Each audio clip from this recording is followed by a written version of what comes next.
It's day 276 of Zohar Pshat, and we are on Daf Lamed Aleph Amud Aleph in the Zohar Kodesh, and a lot of fascinating stuff coming up.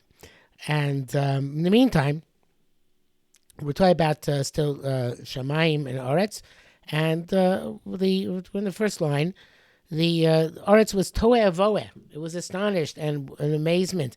Lizdapuka b'Shamayim Kachara, to connect to the heavens as one.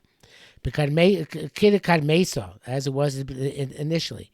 Begin the Chamas Shemayim Nehirin, because the land saw the sky was illuminated. V'yis Chashachas, and the earth was dark. Ad Nhorilon Nafakala, until the light from on high came out and illuminated it. The Manirla, to illuminate it, came out on it and illuminated it.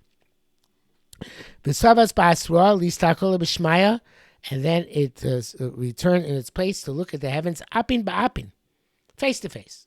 In other words, at first the earth was spiritually dark. Well, it's physically dark too. It's spiritually dark. There's nothing here. It's looking into Shemayim, where all the spirituality is. No. Then the land the illumination came down from Shemayim. It took place on earth. And once the illumination was here, earth, so earth could look face to face with Shemayim and say, I also have illumination, right? Apin bapin. Ukedain is taking this ara, and the land became fixed because there's an infusion of holiness down here below. Vispasamis, and it became perfumed. We spoke about it a few days ago, right? The connection to Besume Bepuria, right? The idea of it became infused with this holiness, which is like a bosem, like a spice. Nafik Nahara Besati Remina, and then once this relationship is established, so light came out on the right side, started smaller, and darkness came out on the left side.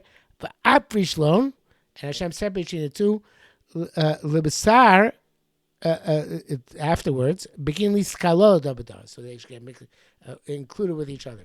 Now, there's a whole discussion in Fanech Tzfunos. Fanech Tzfunos is the sefer on the Rogachover, based on the Rogachover by Reb Menachem Mendel Kasher and other scholars.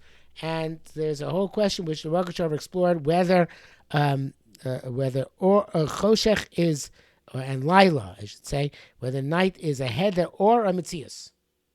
Is night a lack of light, or it is a independent entity by itself?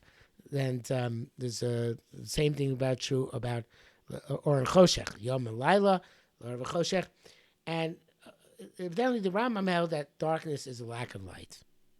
But the Gra and others, and especially seems in Mekubalim, and based on the Zohar, hold that darkness is or nighttime is a creation unto itself. It's a positive energy of night. It's not the lack of energy of day, it's a positive energy of night. And we know that the Rambam writes, and famously, that most of the learning a person does at night. Night has special qualities to it, which makes the night its own positive energy. There's day positive energy and night positive energy. And it's not to be understood that night is just the absence of light. And again, the Rambam doesn't hold that way, but the are many sources. For example, the Yerushalmi in Brachas Perek Vav is where it says it says that night and day are like a king who has two strategists. He's strategin. Each one be during the day. He's called the first one said, "No, you're going to be during the day. You're going to be at night." So it's creating choshech was also an activity, and there's a tremendous discussion here. Again, a very, very profound and illuminating discussion of the various different approaches in the various different svarim, various different works, whether it's be in Nigla and the revealed Torah, so to speak, and the Kabbalah, and like just quoting from the Gra.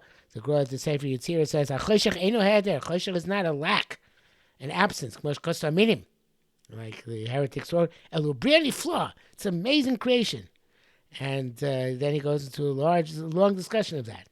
So again, there are many points of evidence which can bring, and Here from the Zohar, the simple meaning is that Choshech is a creation just like Or.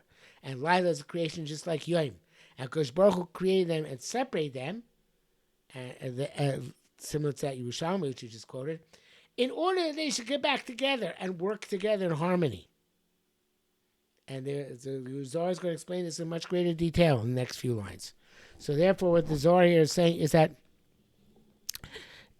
there's a Shefa on the right, that's Yom, a Shefa on the left, that's Laila, and that's Or, and that's Choshech. But don't think it's not a Shefa. Don't think it's not a positive influence. It's also positive influence. And they have to work together symbiotically.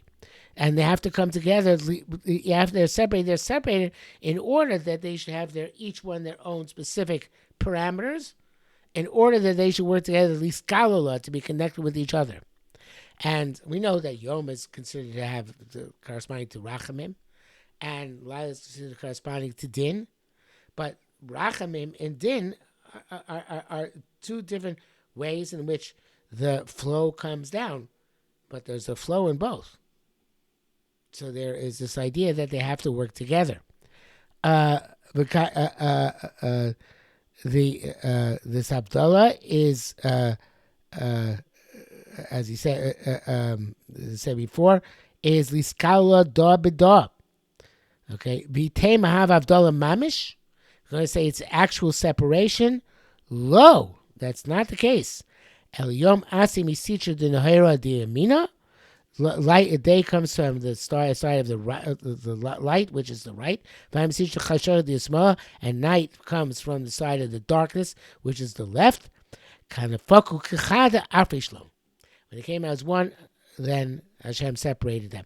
Now, in the Mefanech Tzunos, he says that there is one can distinguish between the Choshech al Pnei Tehom, which existed before the creation of day and night. And that Choshech al Pnei Tehom, actually, once they equate to everybody, is actually a Bria not had there or. But, and he wants to bring this down also from other Kabbalistic sources. But whatever that Choshech was, the Choshech al Pnei Tehom, that's not the Choshech we're talking about now. We're talking about the Choshech created together with the Or when the concept of days were created. Okay, so that we have this machlokas in the various different sources, whether that is a head there, an absence, or a bria. Again, whatever the Choshech of Pnei Tehom was, that's a separate thing. We're not talking about that right now. We're talking about the Choshech Kara Laila aspect, and that is in order to connect them afterwards.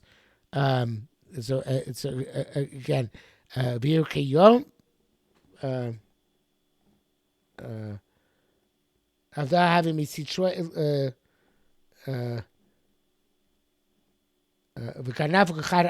they came out together. They were then separated. Abdullah having Misitroy, and Abdullah was from his side. Listakol apin, so they connect with each other. And to look to each other, and in order to be one.